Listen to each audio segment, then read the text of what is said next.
Have you ever been humbled by life? I mean, like really set back on your heels by something, humbled in such a way that it's painful? I have numerous times. This morning, I would like to share with you one of those times and the lessons that we can garner from it because it needn't just be a painful experience. Stay tuned.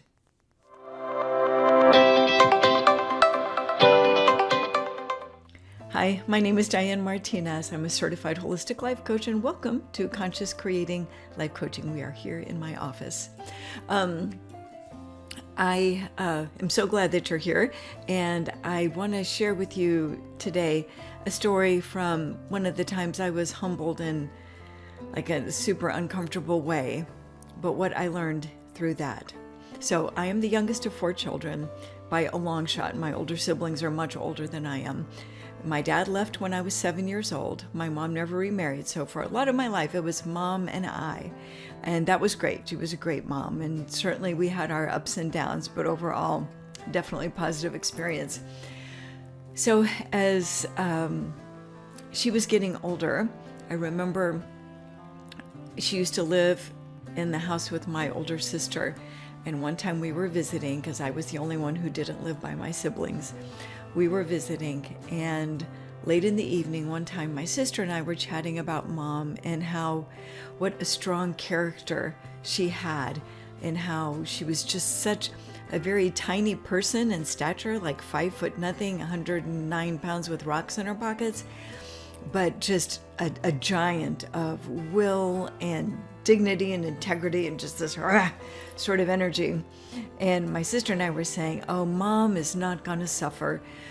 She'll probably just will herself to die on her John Deere when she loved to go out and cut the grass. They lived in Indiana on this, big flat front yard, and mom would love to go out there and ride the John Deere. We were musing, oh, she won't suffer. She'll probably just will herself to die out there someday when she's, ready to call it quits. Oh my God, I could not have been more wrong. We said that with the arrogant sureness, that arrogant knowing of, we know this situation, this is how it's going down. Yeah, wrong on all accounts. My mom ended up being diagnosed with colon cancer after she had had it for actually years at the point that she was diagnosed. And she lived 16 months from her diagnosis till she passed. And she suffered mightily. She suffered mightily. That sort of person that we knew really just buckled under the weight of a disease that was just too much. By the time it was discovered, there wasn't a whole lot to be done. We tried some things, and that was pretty much it.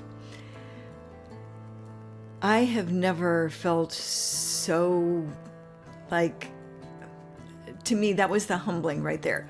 To know with that cocky assurance, maybe it was of youth, of just arrogance, thinking, I knew my mom, I knew the situation, and this is how it's working out. To be like, I know absolutely nothing. I know nothing. That experience was very humbling to me because I could not have been more wrong, could not have been more sure, and then I could not have been more wrong. What did that teach me? Well, it taught me humility. It taught me that I really don't know any of the things that I think I know. Have you seen A Christmas Carol?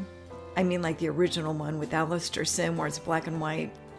I know a Christmas Carol is a Christmas Carol, but I love that rendition on Christmas morning after I almost said the Grinch, after Scrooge has his awakening experience, and he is proclaiming to his, very perplexed housekeeper, Mrs. Dilber, that he doesn't know anything. And he sings a little song, I don't know anything, I never did know anything, but now I know that I don't know, all on a Christmas morning. I love that so much, and I sing that to myself as a reminder whenever I think that this shouldn't be happening this way. Those people shouldn't be doing that. That person shouldn't have said that. On my good days, I come back to that little song and that lesson. I don't know anything. I think I do. I have ideas, but when it comes to, yes, I know that for sure, I do not. And in the book, whoops, wrong shoulder. In my book, that is here behind me, Open Up and Get Unstuck, I dedicate a chapter to embracing not knowing. Because here's what happens energetically. When we think we know something, we are just displaying our lack of wisdom, because there is much more to life than we can observe. We're down here on the ground like ants walking through a yard, looking up and saying, yep, well, we got the lay of the land. And we have no idea what the lay of the land is. We don't have that 30,000 foot view of being able to see the tapestry of life. And we think that, oh, well, that's bad, or that's wrong, or that shouldn't have happened. And the truth is, you don't know. You can certainly have thoughts about what you would like to happen, and we do, but there's a big difference between knowing what you would like to have happen and thinking you know what should or should not happen.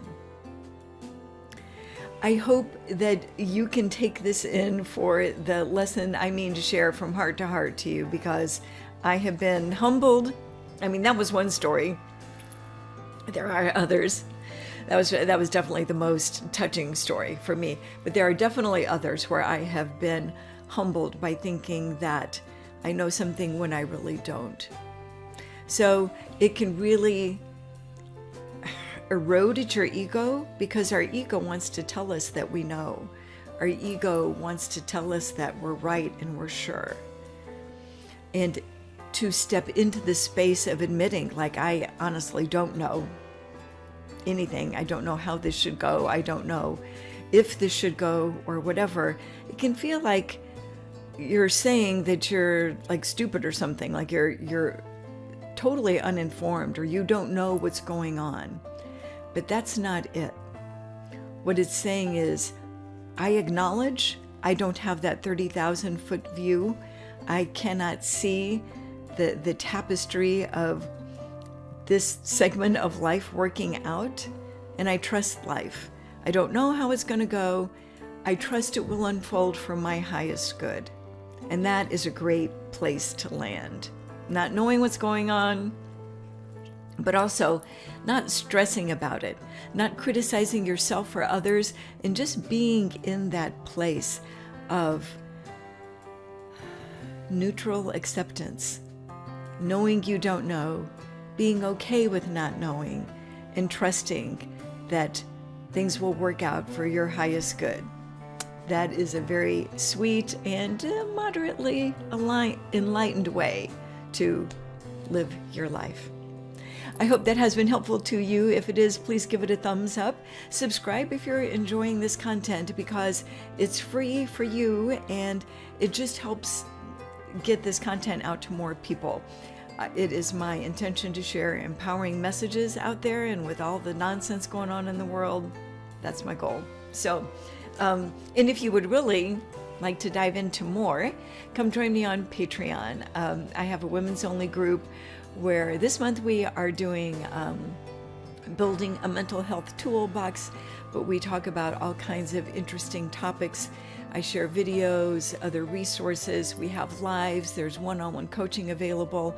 It's a great community, and we would love to have you be a part of it. So stroll on over to Patreon and check that out. And until next time, my friends, create your day consciously. Bye for now.